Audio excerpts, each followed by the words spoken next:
It began with the clock, or maybe just my noticing of it. You don't track time in a marriage the same way you do at work or in traffic.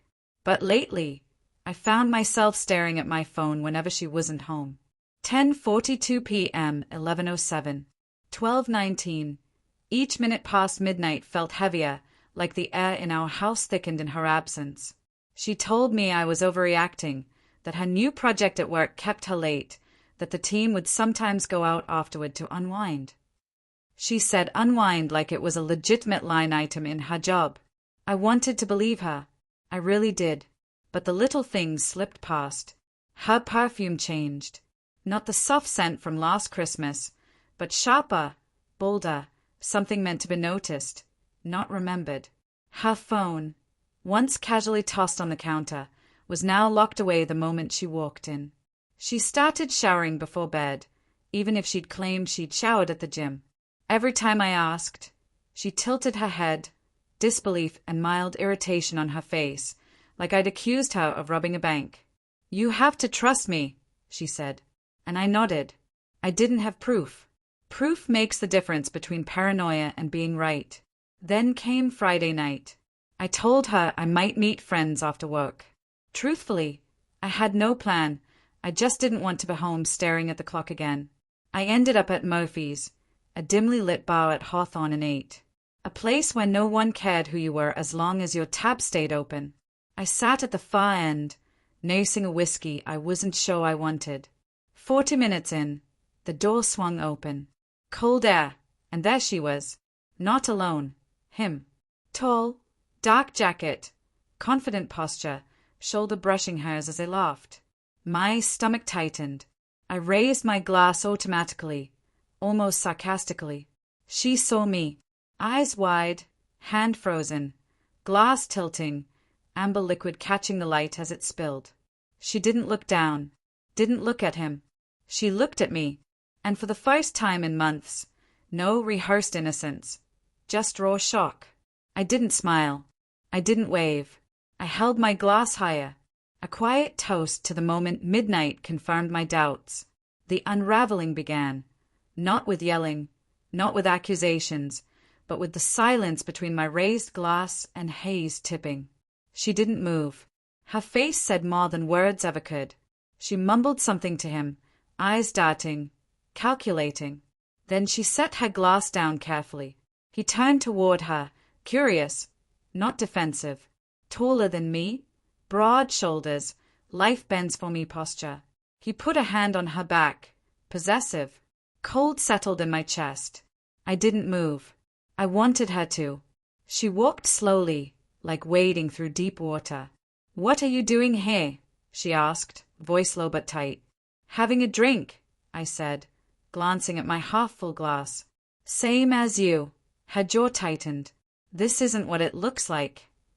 "Sure." I raised an eyebrow. "Because from here, it looks exactly like what I've been asking about for months." He pretended not to listen but watched. She exhaled. "I can explain, but not here." I took a slow sip. Plenty of time for explanations. She never wanted to.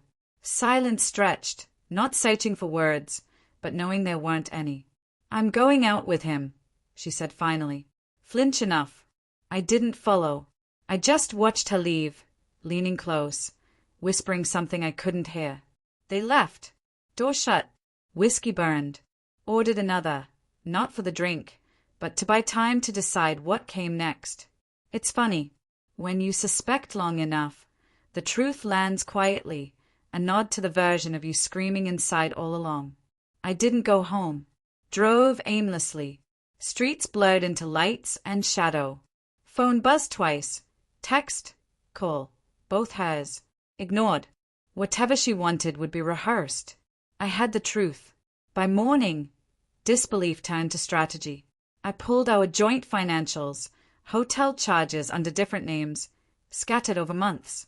Some hers, some his. A little digging revealed it was him. I kept distance at home, polite but detached. She noticed, asked if I was still mad. "I'm tired," I said, true in a way she couldn't understand. While she worked late, I met a lawyer. Not for divorce yet, just options. Advice was simple: gather evidence, move quietly. I hired a private investigator. 3 weeks later, a folder arrived.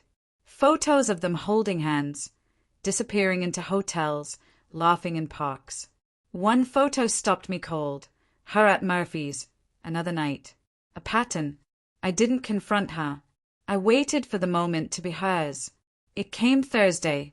I told her I was working late, went to Murphy's. Same seat, same whiskey. An hour later, she walked in with him. I didn't raise my glass, just laid the folder where she'd see. Eyes met, hers dropped. Shock, recognition. Glass trembled. In that moment, I wasn't angry. I wasn't hurt. I was done. She thought my silence was overreacting. She was about to learn it was just the beginning. I left before she could approach. No scene, no last words, just the sound of boots on worn wood and glass clinking.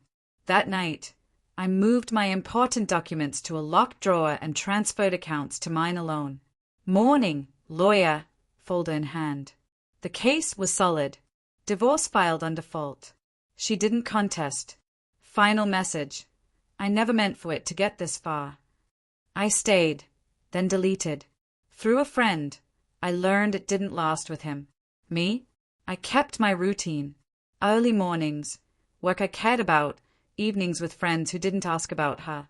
Sometimes passing Murphy's, I glance at the door, not hoping, just remembering the night everything made sense.